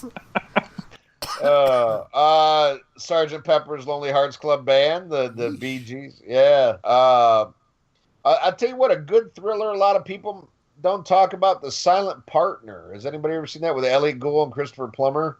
No. Bank robber movie. Nobody saw it. Okay, I dug it. Another dark movie, Straight Time, with Dustin Hoffman. Any of you ever see that? No, never heard of that one. I love Dustin Hoffman. Oh, check that one out. About a guy, he plays a prisoner, just went out on parole and trying to stay straight. It's a damn good movie. Dark. The Swarm. Do you remember that one? Oh yeah, that was John Carpenter. No. No. One of those guys directed it. Who directed that one? Let's see. Irwin Allen. It was an Irwin Allen disaster movie. Yeah, I remember The Swarm. I may have seen it, but I'm not sure. But I remember it. Yeah. The disco movie, Thank God It's Friday. Oh God. Which me and my old lady love that movie. Maybe I'll love it now, because back then I hated disco and would not give. It's so cheesy, but to see like a real young Deborah Winger and Jeff Goldblum and Donna Summers. I'll watch it. Yeah, I'll definitely watch it. I've seen it, but I remember seeing it on HBO. Right. Gus? And the Wiz. The Wiz. I love the Wiz. Oh my God, bro! Let me tell you something about the Wiz. They took us out of school to see that. We all got on a bus, and the school took us to a theater to see it. Dude, that movie was so painful that toward the very end, when the black, white witch, whatever, started singing, the whole theater, all of us were like, "Oh, come on, end this goddamn movie already, man!" I mean, it was like everybody was just sick of this fucking movie already. Yeah. I don't know, I might like it now, but back then I just hated it. I mean, I saw it. That was the only time I saw it was in the theater. I was like, oh my God, that was one of the worst movies I've ever seen in my life. But then again, man, how can you compete with the 70s movies, man? All right. Well, now it's time to get into the final year, 1979. Yep. Coming in at number 10, The Muppet Movie. I love The Muppet Movie. I do too. Great cameos in that. Number 9, James Bond, Moonraker. Ooh, that's a bad one. Hey, wait a second. When did Spy Who Loved Me come out? 77. That was 77. Dude, go back. I want to put that on my list. Moonraker was a horrible sequel. Yeah. I didn't like that one at all. I loved Moonraker when it came out, because it was like James Bond plus Star Wars, but watching it now, I'm like, ooh, God, that's bad. Oh, yeah, as a kid, dude. I mean, I love Spy Who Loved Me so much. I was like, oh, shit, with Jaws. I saw the previews. Jaws is in it again. Yeah. Oh, I got to go. And I was like, oh, man, this was terrible. Yeah, he's better as a bad guy. Bach. Yeah, exactly. Barbara Bach, baby. Ringo is a star. But it did have Dr. Goodhead. That's right. True. At number 8, Steve Martin and Carl Reiner's The Jerk. Yep. All-time classic there. On my list. He hates these cans. Stay away from the cans. At number I'm in 7. the phone book. I'm somebody now. Out of everybody in the phone book, the serial killer picks him. David R. Johnson. What a jerk. I want to name my dog Shithead after that. Oh, yeah. You know, my friend Angel Marlowe called his dog Shithead after That's that movie. awesome. Yeah. Hey, Shithead, come here. I'm going to call you Lifesaver. Yeah. At number 7, Blake Edwards' 10. Oh, yeah. At number 6, Ridley Scott's Alien. Mm-hmm. At number 5, Star Trek The Motion Picture. At number 4, Francis Ford Coppola's Apocalypse Now. At number 3, Rocky 2. At number 2, The Amityville Horror. And at number 1, battling out, it was Kramer versus Kramer. Crazy. That was the number 1. It was a divorce movie. Yeah. Number Did you 1. ever see that spoof, Kramer versus Godzilla? Yes. Shit was awesome. Well, there are a few of the top 10s on my list, but my favorite movie of '79 is not in the top 10. And you know what? I'm very surprised. Wow. It did. I know it was very popular, so I'm very surprised it didn't make it. All right, The Jerk, definitely on my list. Mm-hmm. Escape from Alcatraz with Clint Eastwood, fucking great movie. Yep. Phantasm, amazing. Even though it's a stand-up, Richard Pryor live in concert might be, other than Delirious, the greatest live performance I've ever seen on film. Comedy performance. The Wanderers, you remember The Wanderers? Kentucky Boys. Tourist Trap, you guys ever seen that one? No. I know of it, but I haven't seen it. Oh, man, it's like mannequins. It's very creepy. And it's great. Time After Time. Love Time After Time. Yeah, Love Jack that the film. Ripper, Mike McDowell, Clockwork Orange guy. Malcolm McDowell, yep. When a Stranger Calls. Love it. Seen that? Oh, what a movie. Rocky 2. Yep. But I still have 4, and as much as I like Rocky 1, I put 4 movies above that one. Apocalypse Now, Alien, and this one, number 2, man. If there wasn't this number 1, I would definitely say Over the Edge was the best movie of '79. Oh, yeah. But my favorite movie that I'm surprised it's not on the list, and what a fucking movie it is. Warriors. Come out and play. Dude, come on. That movie is the shit. And you know what's really good? The Blu-ray brings the original version where it's comic strips. Yeah, Yes, I love it. Yeah, and I like that version even more. And I grew up with the original. And that doesn't usually happen with me. You know, when they fuck with a movie I love so much, but I love how they did that. They should have kept it that way. I agree. But yeah, Warriors. Yes, it's kind of cheesy and all, but man, we're talking about movies that made an impact on us. Yeah. And that one, I mean, come on, guys. Can you dig it? Can you dig it? Cyrus. Fucking what a movie. So yeah, definitely one of my top 10 too as well. Warriors. Fuck yeah. Great my favorite gang, hands down, the Baseball Furies. Oh yeah. Oh yeah. Fuck yeah. I almost picked The Jerk because it's Steve Martin's kind of his starring debut, and it's so good. But I went with Breaking Away, and the reason I went with Breaking Away is because to me this started the coming of age movies that the 1980s kind of perfected. And, you have a stellar cast of actors that were all young at the time, and they went on to pretty big stardom. You have Dennis Quaid, Daniel Stern. This is actually Daniel Stern's film debut. At the time, I think Jackie Earle Haley was probably the most well-known actor because, of course, he had major success as Kelly Leak in Bad News Bears. And so if you don't know, the main premise involves, 4 guys who they just graduated high school in Bloomington, Indiana. And the main star is Dave. He's played by Dennis Christopher. And he's infatuated with bicycle racing and the Italian lifestyle. And he wants to pursue a dream of becoming a competitive racer. He starts speaking in Italian. His dad can't stand him and everything. But it's all kind of tongue-in-cheek. And he really gets up and, wrapped up in bike racing in college. And he sort of kind of forgets about his buddies from high school. And he doesn't seem interested because they don't really seem interested in going to college. And he's kind of breaking away, so to speak, him, and it's a really well done coming of age film. It doesn't seem cheesy or forced. Very similar to what came out the next year in My Bodyguard, that kind of feel. And I just watched it not too long ago, and I think it still really holds up really well. It's a good film, Breaking Away. I've never seen it. I got to see it. Yeah, it's a good great one. movie. Great movie. All right. Well, much like 1978, when it comes to runners-up, I got a two-way tie, and Ralph mentioned them both, and that's The Warriors and Over the Edge. Wow, my top two. Yeah, and these are ones, for me, these are definitely more popcorn movies than what I've been picking.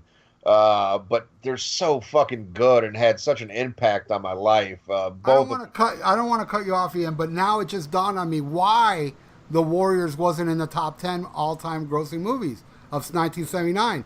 Because in 1979, they banned the movie because there was a lot of gang warfare going on during that year.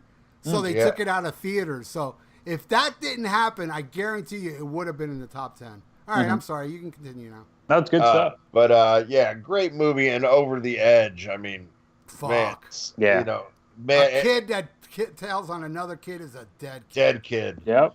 And man, talk about a movie that they need to put out like a really nice, anniversary edition Blu-ray with some great extras, because it's just a classic and something I don't know if it was as appreciated when it came out as it became appreciated in the 80s, through HBO. Because almost everybody I know that loves it, that's how they discovered it, was through, the old days of HBO when you didn't have as many movies on. You had like about 30 movies a month, and they got played the shit out of. Yeah, yeah. Well, and I will tell you this, being from the 70s, the Over the Edge, at least in Florida, and I'm sure around the country, I think that was a movie that was limitedly shown elsewhere because I never seen it in theater, never heard about it. The first time I ever heard about Over the Edge was going to a Kmart, and they had the soundtrack. And Great the soundtrack. I bought it, and I still own my original soundtrack. And for years, I've always wanted to see this movie. And then the first time I saw it, it was on HBO like really late, like 2 or something in the morning. I was like, oh my God, Over the Edge. And then I watch Over the Edge, and I'm like, where the fuck are most of these characters on the album cover? They're not in the movie. No. You don't see the main guy. You see Matt Dillon, and you see the little mute kid with the glasses. Yeah. But everybody else in that, and the kid that did acid. Mm-hmm. But all the other characters on that album cover are not in the movie.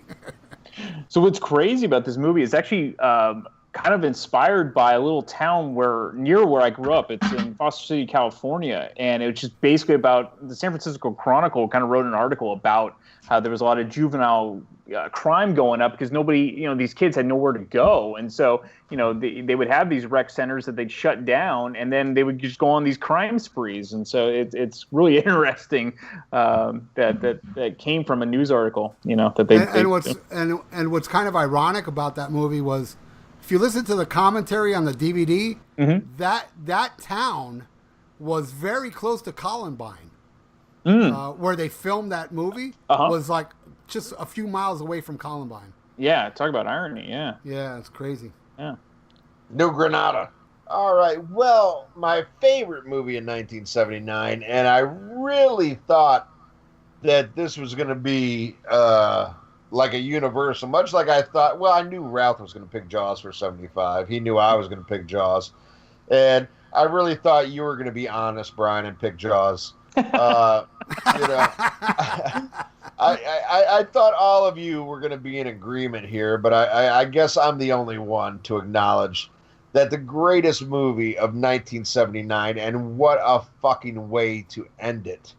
As crazy as the 70s were at the start, to go out with Apocalypse Now.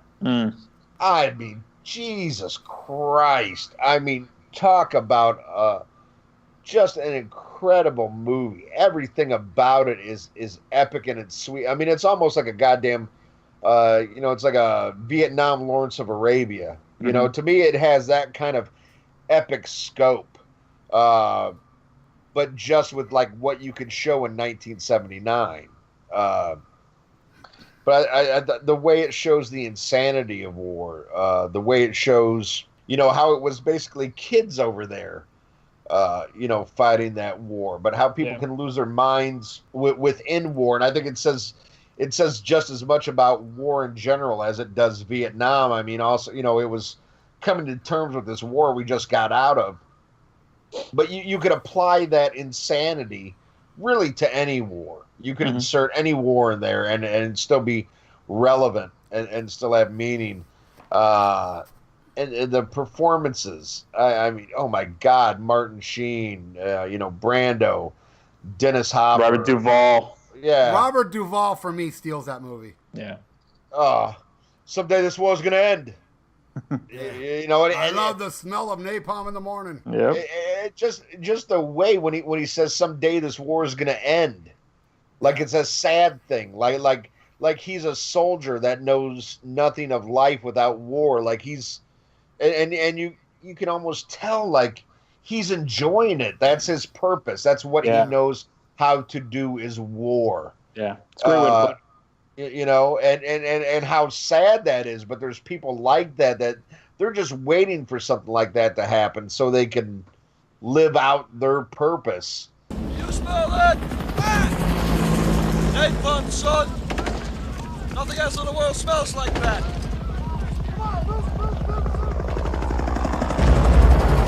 I love the smell of napalm in the morning. You know, one time we had a hail bomb for 12 hours. When it was all over, I walked up. We didn't find one of them, not one stinking dink body. Smell, that gasoline smell. The whole hill. Smelled like victory.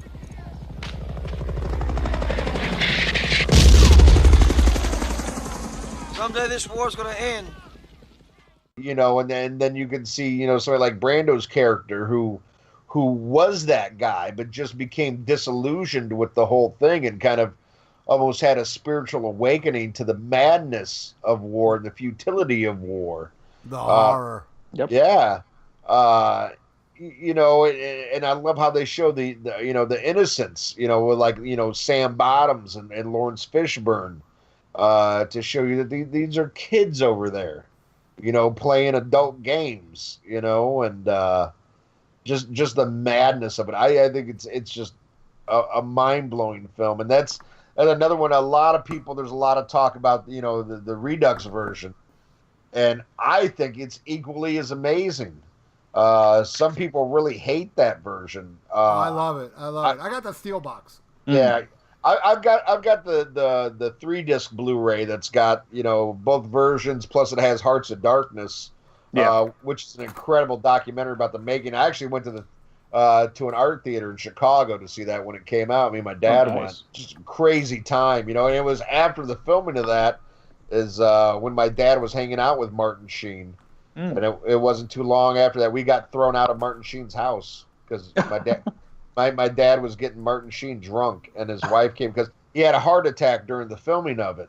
And his wife was like, "Oh, you're not doing this, you're not doing that," and then Martin Sheen started hanging out with my dad and started drinking again, and that didn't go over too good with Martin Sheen's wife. Oh, like father, like son. Yeah, and we got thrown out of the house, and they made Charlie and Emilio kind of had to babysit me, and they weren't too happy about that because they were. I heard he got Charlie drunk too. First time. Look what happened to him. But they made Men at Work. Your dad gets kicked out of there, and you get kicked out of a Blue Oyster Cult show. Yeah, father, like son. Yep. But I remember they were teenagers, and they did not want to watch me or take care of me. But next thing you know, Mrs. Sheen's coming in and telling me I gotta go, and so does my dad. And that was that. That's awesome. That's a damn good movie memories exclusive for Wadley. I've never heard that. And my favorite story with my dad though, at this time he's working for the Malibu Times as a photographer. He also worked as an MC at the Crazy Horse Lounge in Malibu, which a lot of the stars would come and visit. And he would come, in between the bands and everything, he'd go up there and tell a fucking few bad jokes like I do. And he got so drunk in there one night with Brian Wilson from the Beach Boys and Keith Moon. Oh. And they just got annihilated, and they all got thrown out of the bar. Your dad? My dad worked there. Your dad partied with Keith Moon? And Dennis Wilson. Dude, that is the most legendary shit ever. To party with Keith Moon? Yeah. Oh, my God. I can't... Dude, Ian, you repeat a million stories a gazillion times, and you don't repeat the greatest story ever? Oh, I thought you were making fun of me. Oh, I didn't tell the story already? Oh, no, you never... Dude, you kidding me? That is the most legendary shit I've ever heard anybody tell me, that they knew they had a father that partied with Keith Moon. The only thing that would top that is if Oliver Reed was there. You know? The best was my dad telling the story. You know, my dad was in a band when he was in high school, and he destroyed a drum set. And he did this around the same time Keith Moon was doing it, and my dad swore that he did it first. And so he's telling Keith Moon the story about how he destroyed his drum set, because my dad knew he was getting a real professional drum set, and he thought it'd be cool at this show to just destroy it, because by the next gig he'd have his brand new, I think it was a Gretsch set that he was getting. And so he's telling Keith Moon the story while they're getting drunk. He said Keith Moon just looked at him with just like, "Are you fucking kidding me?" eyes, and he goes, "I don't care who did it first." Yeah. And the fact is, Keith Moon destroyed his drum set because he didn't want to be upstaged by Pete Townsend when he would smash his guitar. Right. But yeah, they all got thrown out of the bar. Even though my dad worked there, the owner's like, "You guys are getting too fucking get the fuck. I don't care who you are. Get the fuck out of here."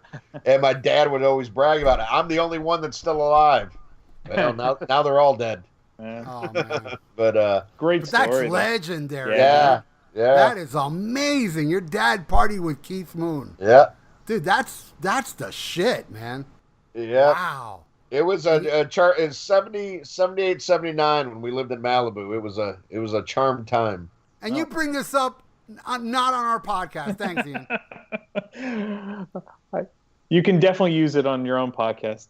We even did a review, you fuck. Yeah, but we already have listeners. I'm trying to help out Brian. I appreciate it. Hey, I listen. That's good enough. Yeah, his mom listens too. It's a great show. Yeah. My favorite show is when he had his mom on doing the Saturday Night Fever soundtrack. It's hilarious. Yeah. All right. All right. So wind it up, Ian, with other movies, because I got to get going. All right. There's a lot in here. Hold on. Let's see here. Let me go back to the top of the list. Let's see. Bob Fosse's All That Jazz was a big one that came out there. And Justice for All with Al Pacino. Great movie. Let's see here. Being There, the great Hal Ashby movie with Peter Sellers. That's a great one. Mm-hmm. The Black Hole was a Disney movie that I fucking love. Very dark for a Disney movie. And I think at the time was the most expensive movie they ever made. Yeah. No Gus? No Gus. Sorry. The fuck's Gus? No Gus, but remember Chomps? Yeah, Chomps was a dog, right? Yeah, Robot Dog. And Valerie Bertinelli was in that. Caligula. All right. Caligula came out. Too disturbing. My ex-guitar player's favorite movie of all time. Yeah, I just got it on Blu-ray the other week. Way too disturbing. It was also called The Black Hole. Yeah. A movie that made me cry when I was a little kid, The Champ. Oh my God, I love it. And some of it was filmed in Hialeah, Florida, where I was raised. The part where they're in the horse track. Oh, nice. Oh my God, wake up, champ! Wake Yeah. up, champ! Wake up, champ! That made me cry. Oh my God, a tearjerker and a half. Yeah. The China Syndrome. Good movie. Yeah, about the nuclear plant, right? Yep. Frank Langella's version of Dracula. The Electric Horseman with Robert Redford. That was a big one. Clint Eastwood, Escape from Alcatraz. Yeah, that was on my list. Yep. Let's see. A Force of One, an early Chuck Norris movie. When yeah. You ever seen that one? I have. Yeah, it used to be on TV every now. Oh yeah.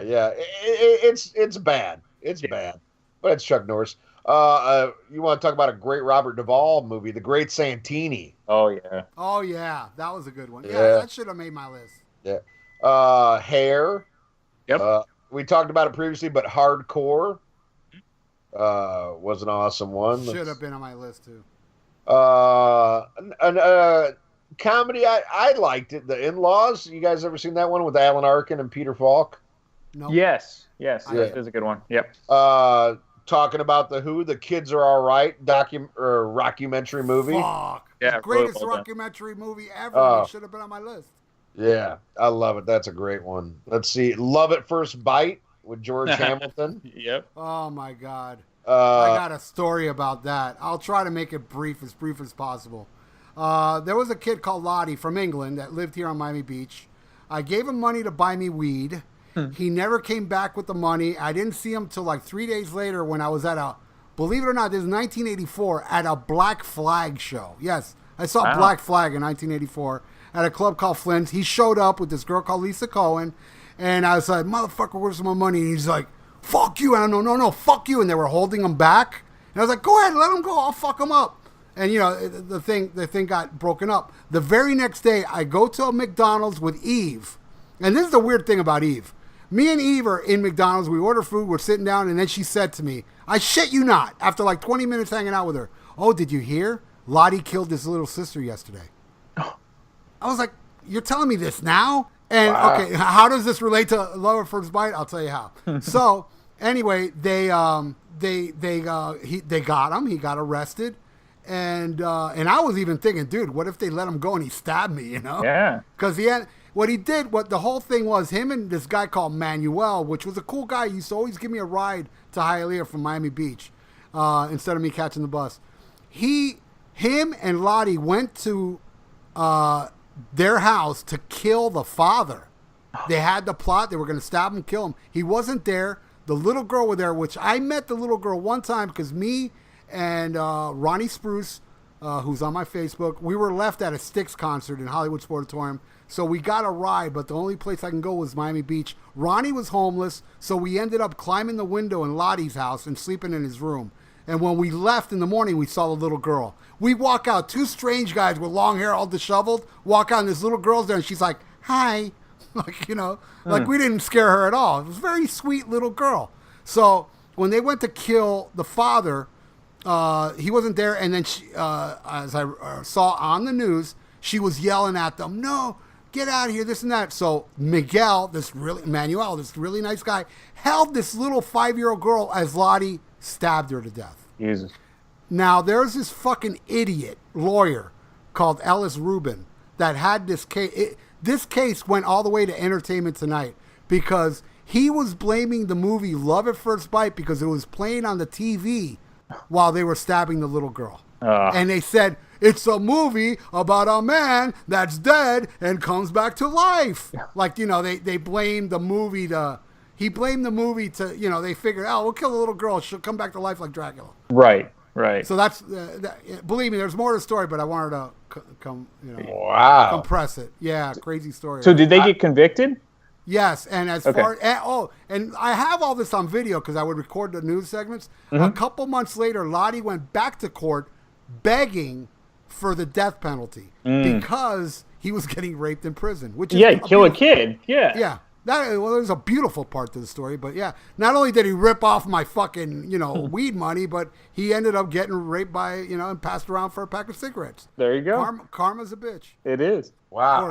I had no idea how you were going to pull Love at First Bite out of your ass with that story, but you did. Holy cow. And that was in 1984, like what, 6 years later? Yeah. 5, Oh, that's a great one.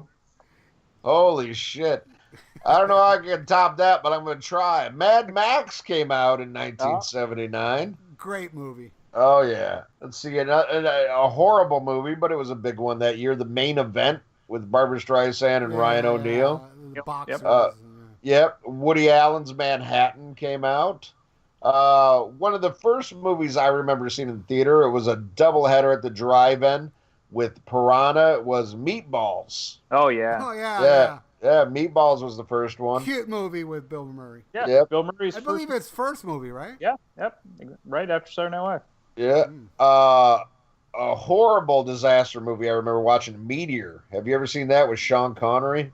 No. Oh, God. Yeah, well, evidently, it's about a meteor. Yeah, it's about that boring, too. I figure. Monty Python's Life of Brian. Ooh, one I really liked, and nobody knows this but me, but, I mean, if you had HBO, maybe you guys saw this. Anybody remember Nightwing?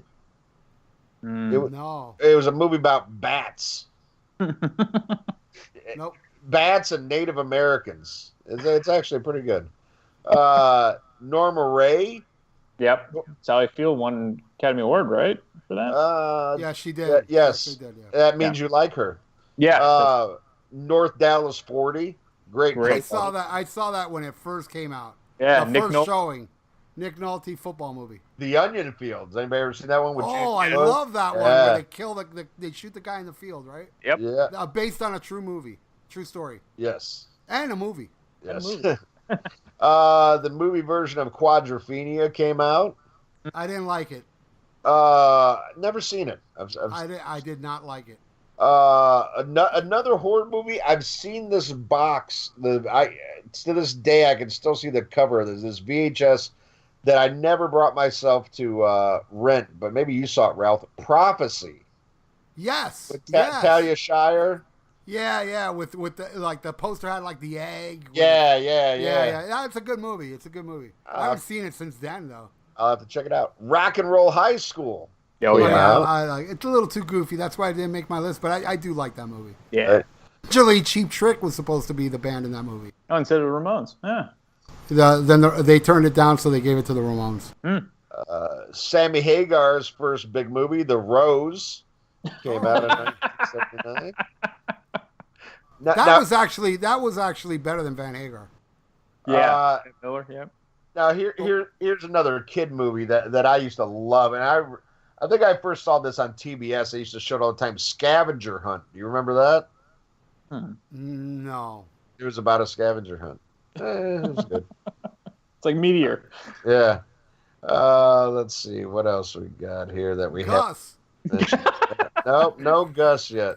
And everything else that was good, Ralph already mentioned. Yeah. All right, cool. Well, this was so much. I'm a big fan of blockbusters. Yes, this was so much fun, guys. Thank you so much. Hey, thank you, guy.